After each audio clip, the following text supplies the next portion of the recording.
আজ আমরা পড়ব, তোমাদের বইয়ে লেখা আছে, দেখো এখানে লেখা আছে লেটস প্লে উইথ সাউন্ডস।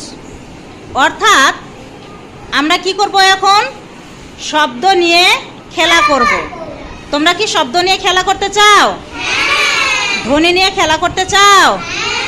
আচ্ছা, ওকে, তাহলে সবাই দেখো, এই যে বোর্ডে আমি লিখছি, ঠিক আছে? আচ্ছা, বলো দেখি, আমি এটা কি লিখলাম? বি লিখলাম, তাই না? আচ্ছা, এর বাংলা অর্থটা হচ্ছে লিখলাম আমি বি, তাই না?